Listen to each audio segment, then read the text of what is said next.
Coming up on this episode of Nintendo Cartridge Society, we say goodnight to AlphaDream. It's dangerous to go alone, so the Nintendo Cartridge Society goes with you.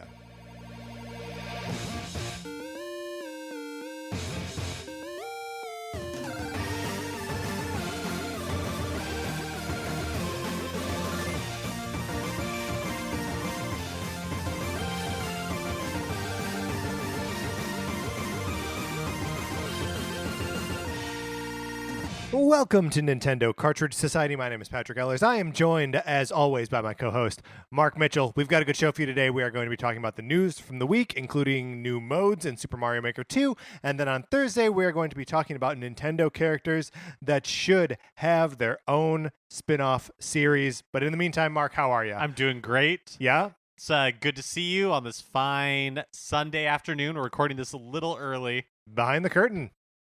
Which means probably Nintendo will reveal something really exciting on Monday or Tuesday. You know what? I'm not gonna. Well, I mean, if they reveal something big on Tuesday, we always miss that. Yeah, that's true. But I'm not gonna look. I'm not gonna beat us up for that. Right, we don't control Nintendo doesn't give us a heads up when they're about to drop something big. That's right, and we don't control the news. We don't control the weather. Despite what you may have heard. From us talking about the weather as much as we... right. From us. But hey, get a load of this. I'm not going to tell you anything about what the weather's like right now. None. Yeah, now we're being withholding. That's right. You know what we're not withholding, though, is my copy of Sonic Forces. You can have it for a while and then return it. You can borrow my copy of Sonic Forces for the Nintendo Switch. All you have to do is write into us at Nintendo Cartridge Society at gmail.com with a mailing address, and then I send the game to you, and you play it for as long as you want. You send it back. Costs you nothing. It's the perfect program. It is the perfect program. While you're doing that, yes, here we go. You can also send us your Super Mario Maker 2 levels. Mm-hmm. And as we'll get into the news a little bit later, it's a great time to be sending Super Mario Maker 2 levels. That's right. And just a good time to be playing Super Mario Maker 2, right? Absolutely. So yeah, we want to play your levels, we want to talk about your levels on the show, and we want to share your level codes in our show notes. So either email us at Nintendo Cartridge Society at gmail.com, or you can just tweet at us at NinCart Society to give us those. This one is just like a quick thing. One more quick thing. 8-Bit Betty has a new single, so go listen to it. It's called Fall on Your Sword. It's great. It's really good. And then, okay, speaking of music, this is our new thing that we're doing. We are going to determine what the best piece of Nintendo music of all time is. And the way we're doing this is bracket style. That's right. But the catch is that Patrick and I aren't making any nominations. No. So in order for songs to appear on the bracket, yes, we need you, the listener, to send us your nominations. Right. So do that the way you do. You send us anything, email or Twitter or Facebook, I guess, if you want to do it there. And so we need these suggestions before November 22nd. That's right. And once we get all of the suggestions in, we'll generate a bracket and eventually whittle it down to the greatest Nintendo piece of music of all time. And we've already gotten a lot of suggestions, so thank you, Chris, thank you, Evan, thank you, David, thank you, Carter, thank you, Sarah, thank you, Jessica, all of you for contributing. Thank you, Super Game Joy on Twitter. And thank you, Pete Farr, who texted me. So thank you to everyone who has contributed already. Some of you are sending a lot of pieces of music. I love it. If people who send pieces of music in the future, try to narrow it down to 3 or 5 or something. Send us a huge list. But prioritize. Prioritize. Because we may not be able to use every song in the bracket unless we just, really go for it and it's like a 2,000 song bracket. It might be huge. And this is not to disparage anyone who has sent us, 23 songs, because I love it. I am genuinely excited with every email that we get, and I think it's super fun. But anyone from this point on, fewer pieces of music, please. But thank you again to listener Jessica for suggesting this. I think it's going to be a real battle royale. Friendships will be tested. That's right. But we will walk out of it as friends. As always. Also, thank you to Michael, who wrote in with a piece of music. But he also wrote us a nice little email, so I thought we would read it here. Michael says, "Good afternoon. I recently discovered your show after through another Campfire Media program. Screw it, we're just going to talk about Spider-Man. And so far, I love it. I wanted to send you a big email to you guys, answering a few of your requests in the episodes that I've listened to." So then he gives his song, which I'm going to withhold that. This is a big withholding It's episode. a thing we do now. But he wrote in with his RPG party based on Nintendo characters.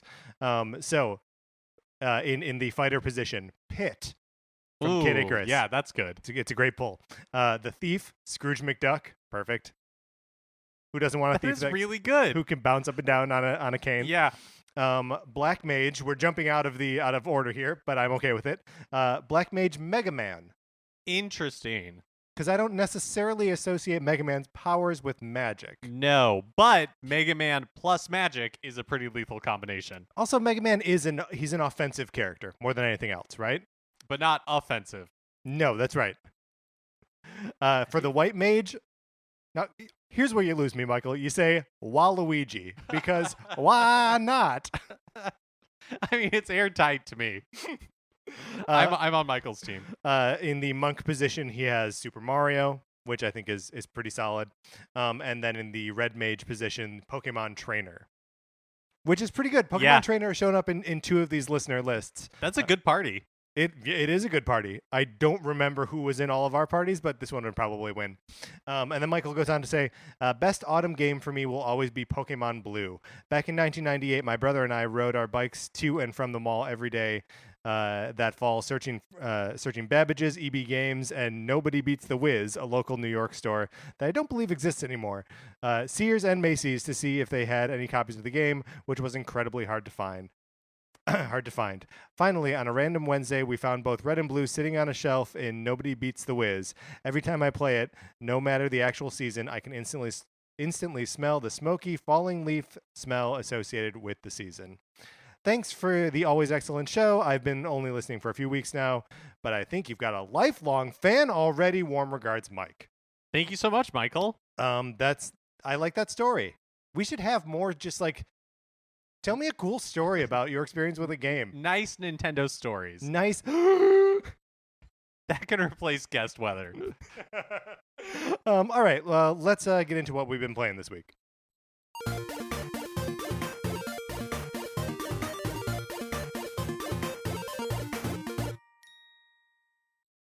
So I've been playing some Mario Kart Tour. Okay, tell me about. Which might be shocking in the sense that usually we pick up one of these mobile games to talk about briefly on the show and then never talk about them ever again, except you do a good job of occasionally mentioning Fire Emblem Heroes or Dragalia Lost. And Super Mario Run from time to time. So maybe like the thing that I was just saying is only true for That's myself. just you. I will accept that you projected it onto me as well. I will take that on. It's the royal we. I'm really enjoying it. Okay. All that being said, I can't defend its terrible monetization practices. Sure. Like, everything is so expensive in this game if you were to spend money on it. Yeah. And even, like, coins. But I really like it as, like, a time waster when I'm not really in the mood for a full, like, let me get the Switch out and play a game. Yeah. But I just have, like, a little bit of time to waste, or I'm just, like, laying on the couch, have one hand free, but too lazy to, like, sit up. Too lazy to move the other hand. Exactly. I can just play a little Mario Kart. Yeah. I'm enjoying that. I'm even enjoying, like, the using the pipe to get new racers and all that stuff, even though I have never gotten a good pull. I've only seen the orange or the golden pipe once, which is how you know you're getting like a rare. Ooh. Well, I guess I don't even know if it's rare. It's just that you know that it's from whatever like weekly, the first grab bag. What do you call this? Limited time. Like whatever event is going on. Right. Yeah. at Whatever that event moment. is going on. Have you spent any money on it yet? No, I haven't spent any real life money, and I don't play enough to like run up against the tracks not unlocking or any of that kind of stuff, and I'm content to just do mediocre with Baby Peach and just like mediocre and your carts or and whatever. everything. Yeah, because it's really just a little bit of a time waster for me, but I am enjoying it for what it is. Well, that's great. I have not really had a lot of opportunity to play games this last week. Although last night I was like, hey, you know what? That Last of Us remastered is free on PlayStation Plus right now. I got to reacquaint myself with that game before playing Last of Us 2. And so I spent a long time playing that last night. And let me tell you, I cried 3 times. 3, Mark. Anyway, that's not on a Nintendo platform. So we are going to move into the new releases and what we might be playing next week.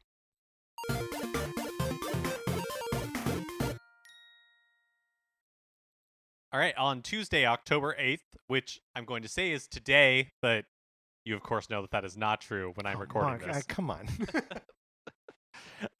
Ukulele and the Impossible Lair is released on Switch. Very interesting. I'm very interested in this game. I want to see what kind of reviews it gets. I think we talked a little bit about Ukulele on a previous episode, but it's so interesting that like the first game like came out and was a very like Banjo-Kazooie style game and was not like designed in a particularly compelling way. The worlds were sort of boring and the discovery in that game was weak. But this is just like a 2D platform. Like this is a different style of game. And I mean, maybe being simplified makes it better. I don't know. Like I'm just stating that I'm very interested to see how this does. Yeah, me as well, because they've kind of, and I'm not sure the name of the development team, but it seems like they've kind of like hitched their wagon to Ukulele. I don't know that the first game really engendered enough goodwill or love towards the characters. Yeah, to it's like Playtonic is the name of the company. But I mean, well, you're right that like the original Ukulele, no one was like, oh yeah, I just need more ukulele in my life. I love both Ukel and Lele. Yeah, no one has said that, but it is like they remain a compelling like vehicle for your Banjo-Kazooie love. You know what I mean? Totally. So that like I'm still interested. If this was another game that didn't have these characters in it, I wouldn't be paying attention to it at all. It's at least recognizable. That's it. Yeah. Yeah, which is why you make a game with the same characters. And like, how weird would it be if the Impossible Lair becomes this amazing game and they make more games like it and they're all like in the side scrolling and like the origins of Ukulele as a Banjo-Kazooie like game just like totally fade away. Basically, like it's just the sped up process that Donkey Kong had from Donkey Kong 64 to Donkey Kong Country Returns. Yes, exactly. They just compressed that timetable into a matter of years. And then on Thursday, October 10th, Pocket Stables is coming out. Okay, so I highlighted this one on our list of new releases because it's called Pocket Stables. And look, I know it's a mobile game from 2015, and it's like a sim stables kind of game. It's got like an 8-bit art style. Looks kind of cute. You race horses, whatever. It just made me think of Pocket Card Jockey. And really, all we're using this segment to plead for is a Pocket Card Jockey port to the Switch eShop. Please, oh my God, I want it so badly. Pocket Card Jockey, again, just for anyone who has not listened to me say this too many times, you race horses by playing solitaire. It's a perfect game. Developed by Game Freak. That's right. So that comes out on that meaning Pocket Stables, Yes. not Pocket Card Jockey, for the Nintendo Switch, which, by the way, remains available for the Nintendo 3DS if you have eShop credits That's with right. which to buy it. Because you can no longer use your credit card on the Nintendo 3DS eShop.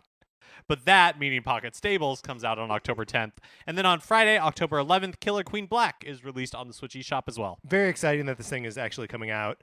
I feel like we have been on the outside of Killer Queen and Killer Queen Black for too long. And Mark, that ends this week. So I will finally be able to speak with authority. Yeah, instead of just like vague excitement about a game we've never played, I sometimes I don't know I don't know how my brain works, and I don't know why I'm excited about a thing that I've never experienced. I think Killer Queen Black is such a good title. Yes. Partly because all I think of anytime I read it, the Queen song, Killer Queen. Killer Queen immediately begins to play. Yeah. And it's a good So song it's got that associated going with for like it, yeah. a maybe good game. I guess we'll find out on Friday. Perfect. All right. So that's those are the new releases. I was going to try to do like the transition into this segment. Yes. All right, let's close this out. Now it's time for a regular segment on our show. It's time for 433. In 1952, American composer John Cage wrote a piece called 433, wherein the performer or group of performers didn't play their instruments for 4 minutes and 33 seconds. For the purposes of this show, our instruments are talking about Nintendo. So, for the duration of one performance, 433, Mark and I will talk about something not at all Nintendo related, thus fulfilling the contract of the piece. Today, we are going to discuss what we know or remember about the Planet of the Apes movies. Which I'm sure is everybody's favorite type of segment, where we vaguely recall something and stumble through getting the details wrong. Well, so first let's start with the names of the movies. Okay. So there are 9 Planet of the Apes movies. 5 in the original series, the one Tim Burton one, and then the 3 recent ones, right? Mm-hmm. So the first Planet of the Apes, just called Planet of the Apes, right? We got that. Second one, any guesses? Beneath the Planet of the Apes? I believe it's Beneath the Planet of the Apes because that's the one where they go beneath the Planet of the Apes. Right. Well, and it starts as a direct sequel to the first one, and ends with the planet exploding. Right. Sending some characters back in time to Earth before everyone turns into monkeys. And so then Planet of the Apes 3, 4, and 5 are all the lead up to the world becoming the Planet of the Apes. What are the names of those movies? So one is definitely Battle for the Planet of the Apes. Yeah, and I think there's also a Rise of the Planet of the Apes. And then I'm not sure what the other one is. But moving forward, yes. While we puzzle that one out, Tim Burton's movie is just called Planet of the Apes. Right, no problems there. And then Rise of... Wait. Some of these might have the same name. They might. I mean, already Planet of the Apes has... Yes. There are at least 2 movies called just Planet of the Apes. And then when we come forward to the Caesar trilogy. Yes. The one with James Franco is, I think, Rise of the Planet of the Apes. Maybe. Then Conquest? I think Conquest is one, but I don't. You think Conquest is in the first? I think it might be. What would a 5-movie hexology? Oh wait, this bugs me so bad because I feel like no, all of this, but the Caesar movies is Rise. Is it Rise? It's Rise. The last one is War 4. That's right. Conquest of. Yeah, maybe it is Conquest living in. Okay, so we don't remember the names of these movies, right? So that's a pretty good start. Did you've seen all of the 5 original Planet of the Apes, right? Which, because I really like the original Planet of the Apes. I like that movie, and I know I've seen all of the sequels and had them all on DVD at one point. But I've only seen the sequels each one time. Yeah, the one that sticks the most in my head is Battle for the Planet of the Apes, where that kind of leads. So the apes are. This is set in the past, but the future for us. So the near future. Right. Okay. Sure. And all the apes are, slaves or prisoners, basically. So this has got to be? And it's the prisoner uprising one. Yeah. So that's got to be the 4th one, 4th or 5th. Don't look them up. Don't you dare look them up, Mark. I really want to see what the. Okay, all right, that's fair. Yeah, I've seen all of them. I was so excited for the Tim Burton one. So was I. 'Cause I was really into Tim Burton. Yep. I was it was still a good time to be into Tim Burton, right? Yeah, I guess so. Because this is 2001. Again, don't you dare look it up. No, I feel pretty confident it was 2001. Okay, yeah, I saw it with high school friends, so it was probably 2001. That makes sense. And it's all practical effects, which I was super excited about. I even feel I'm sure it's not all practical effects. Every single effect was practical. But the makeup, it's probably the last of the great makeup movies. Yeah. Where they actually did prosthetic makeup. Because now you would, obviously, like they did with the Caesar trilogy or with Avatar or something, you would do a lot of it with performance capture. Right, which is cool in its own right. Yeah. I actually really like the performance capture in the Planet of the Apes movies, way more than something like Avatar. Which, also I don't really like Avatar. So, and by the way, we've got 4 more of those movies coming down the pipe. Yeah, what was your point about the, is it Return to the Planet of the Apes? No, is that the 3rd one? No, my point of, Battle for Planet of the Apes. Yes. Was that, I remember really being dark and not a lot of fun. Well, I guess we'll never know. We were accompanied today by the K2 Orchestra. All right, Mark, let's get into the news.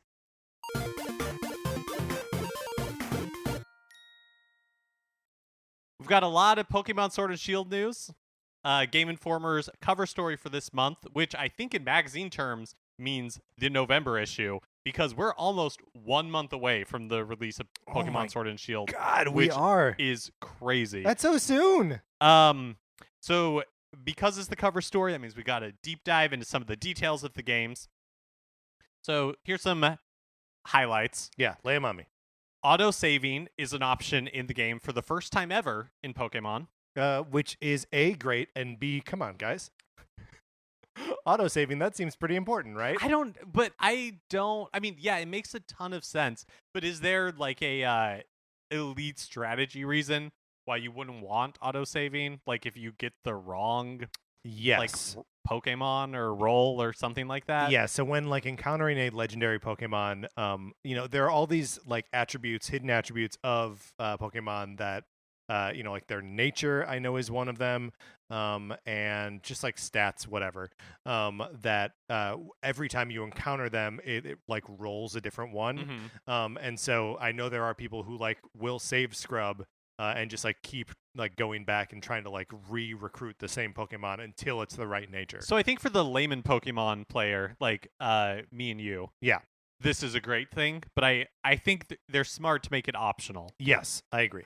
And also one thing that's changing is that every Pokemon in your party will get equal experience every time across the board in Pokemon Sword and Shield, which means you don't need the experience share item anymore in order to accomplish that. Right, which is, it's weird that is such like a series like standard item. Like experience share in Pokemon is one of those things that like as soon as I can get it, I do, and I keep it forever.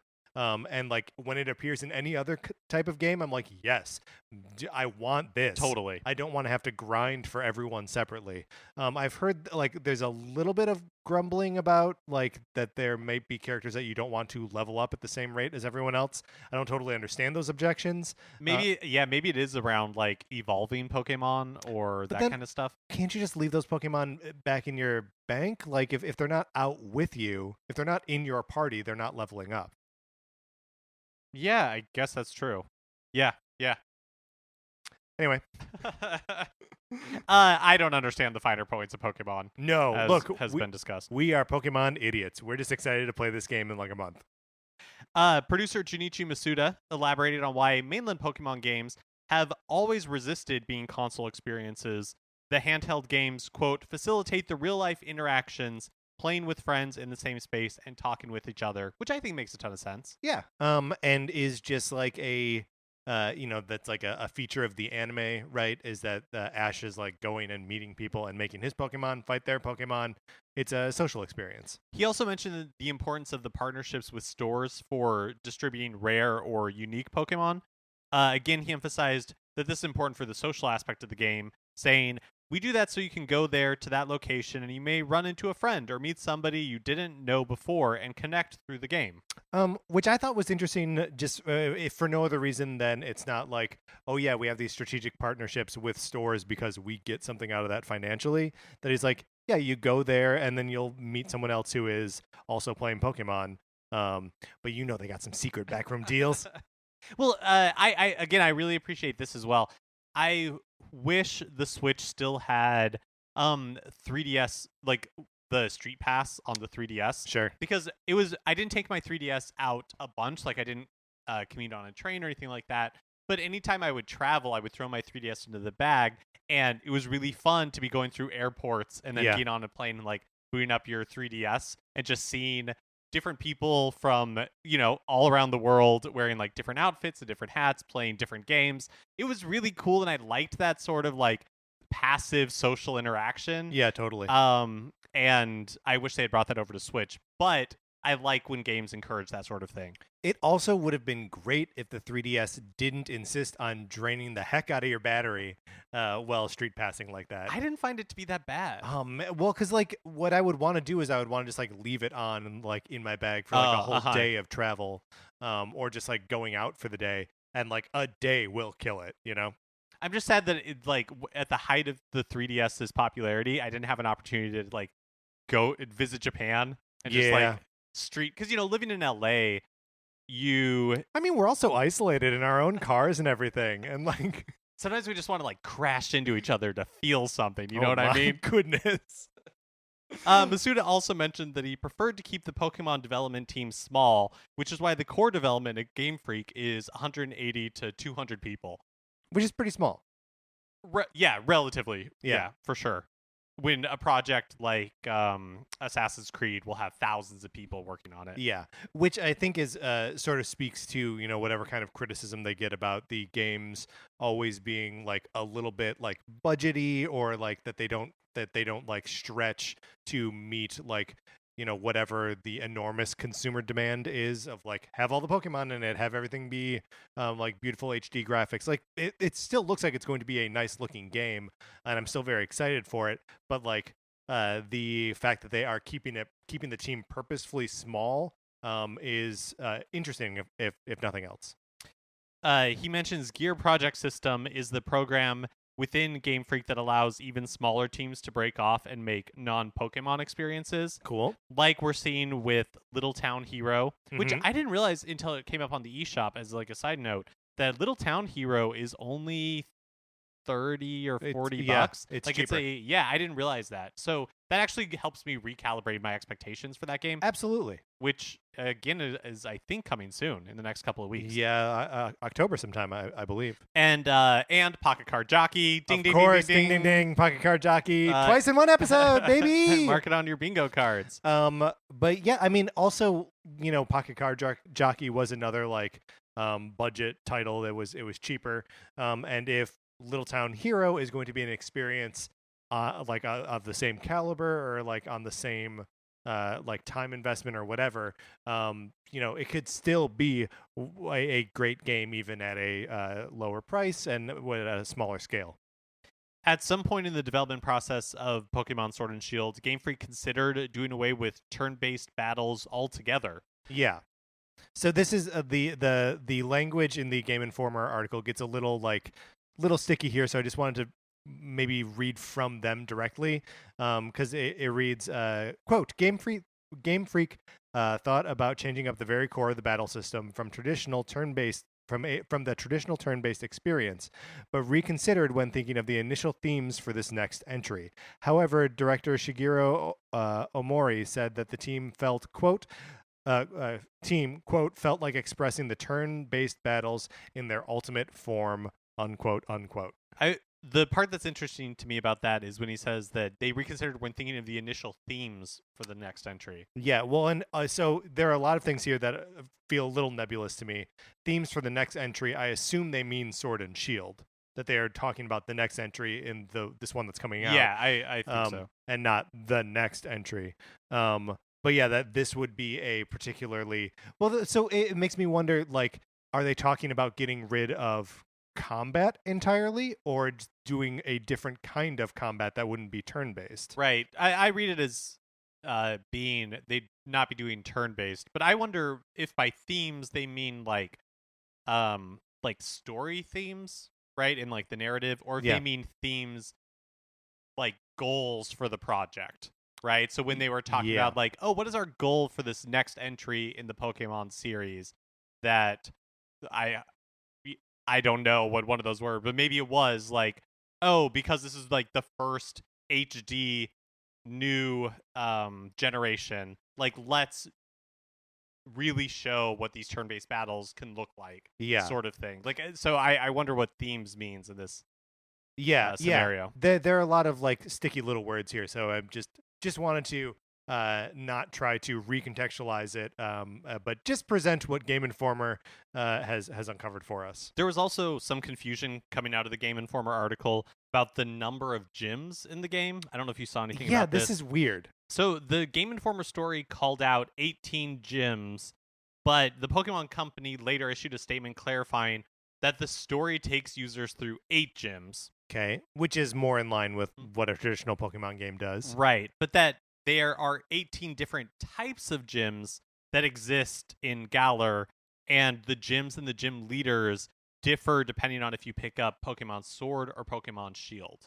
So, but even if that's the case, even if there are 8 distinct gyms in each one of these games, that's only 16 gyms. Right, but then there's probably like a final gym or whatever at the And very maybe like a end. first gym as well. Or if there are variations of each, it sure. would just need one final gym, and then that would like equal it. But bet that's a guess. I have no idea. Yeah, but that would be pretty crazy too if all 8 gyms, all 8 or 9 gyms in each version of the game were completely different. I don't think they're completely different. I think they're saying like the gym leader is going to be different between games and that kind of stuff. Sure. Yeah. I suppose that is also possible that like they are the same gym with the same, because we played a little bit of that water gym at E3 this year, and like it has some like light puzzle elements. Maybe all of that stuff is the same, and just like the trainers like in the gym itself are like a little bit different. That's between my versions. guess. But I guess we will see.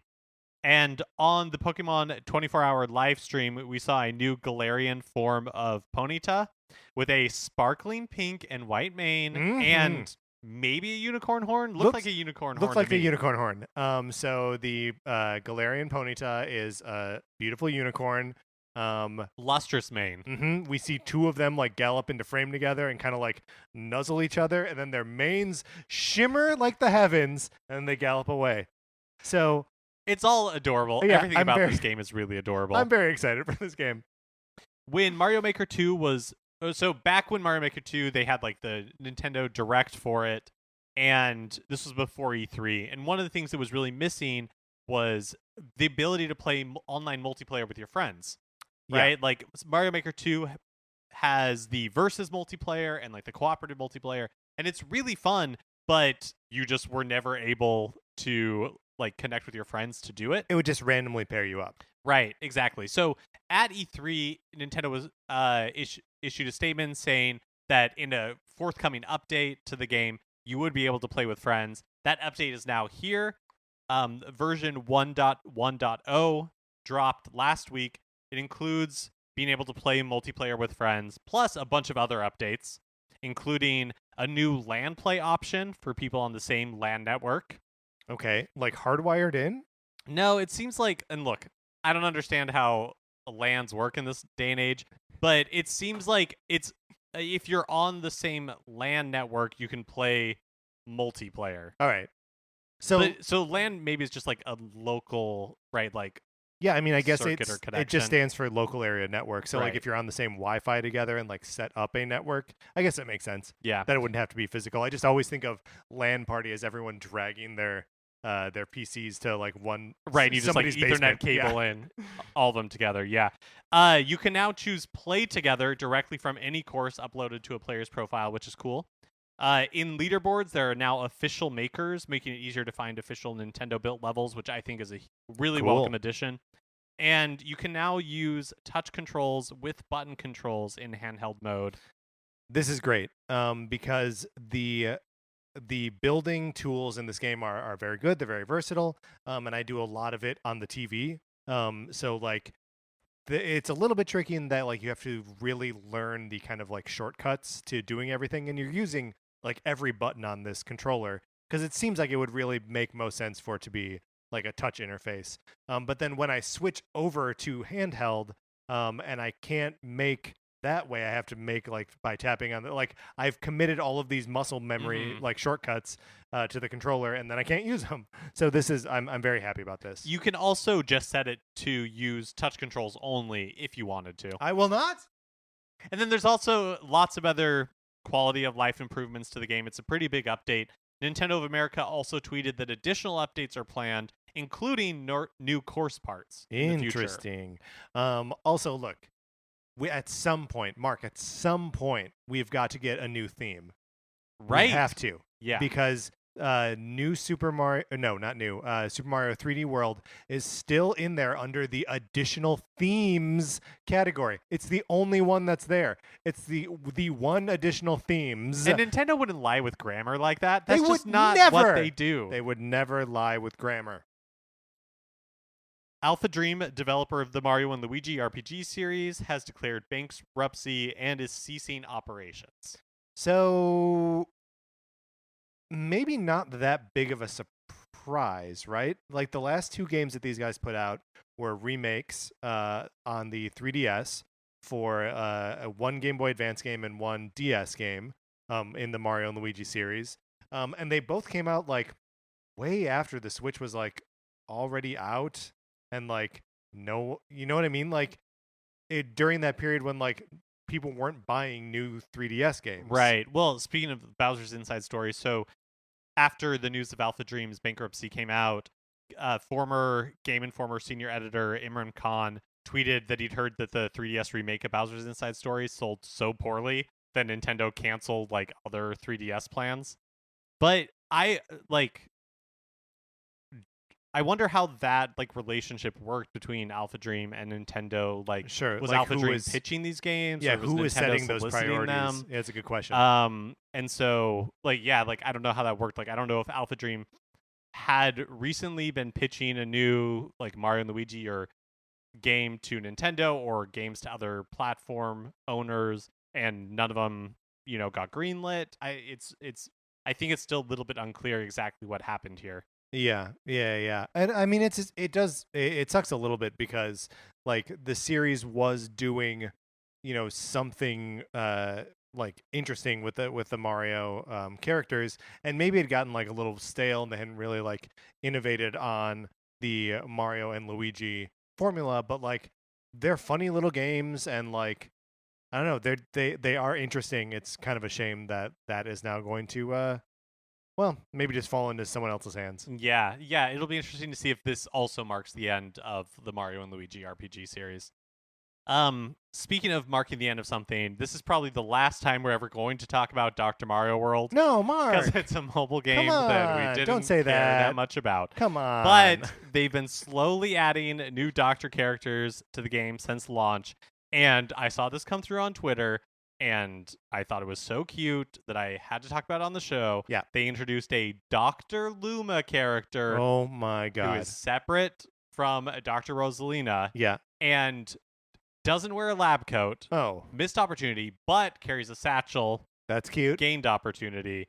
It's very cute. I'm very into Dr. Luma. I will never play this game again. No, I mean, absolutely not. Who do we know? Like what the other? I mean, they're just like making basically everyone can be a doctor. I mean, if they got to Dr. Luma, yeah, I think that's pretty far down the list.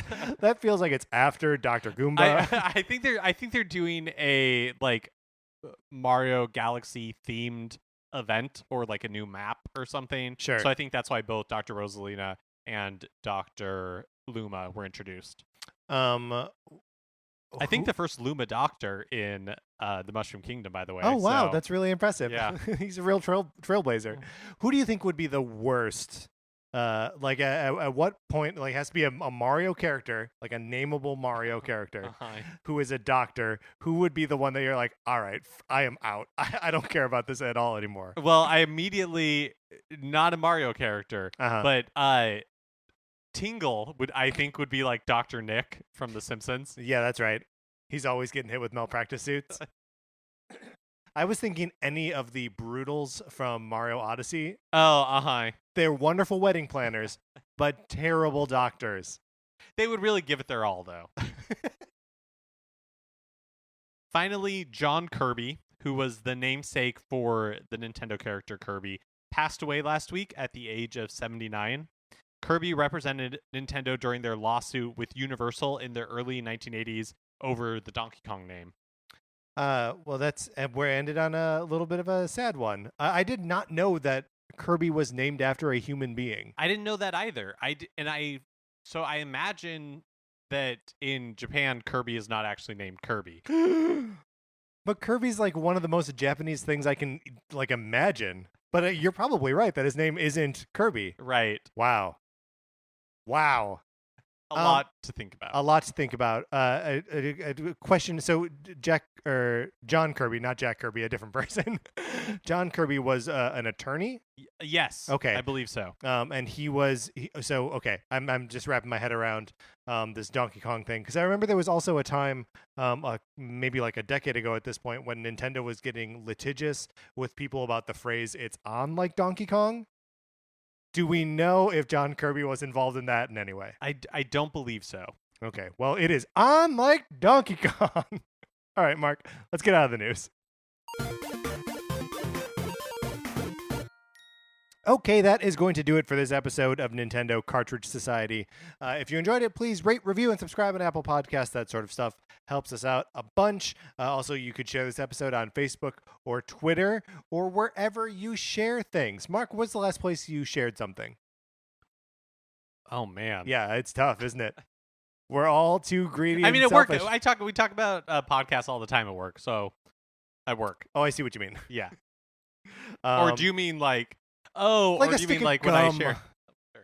Well, being, this is not a bit worth this is not a bit worth dragging out.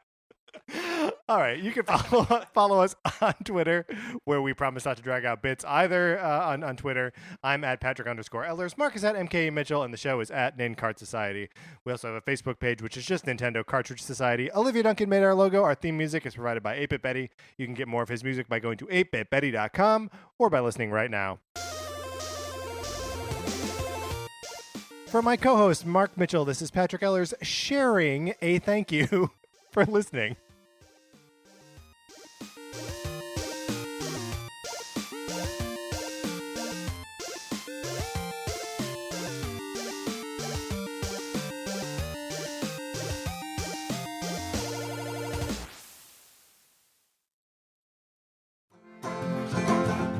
Hello.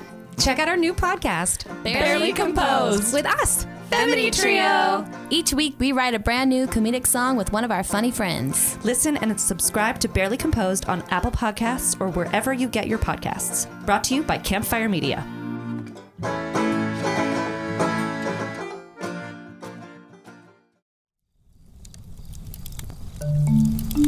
Campfire.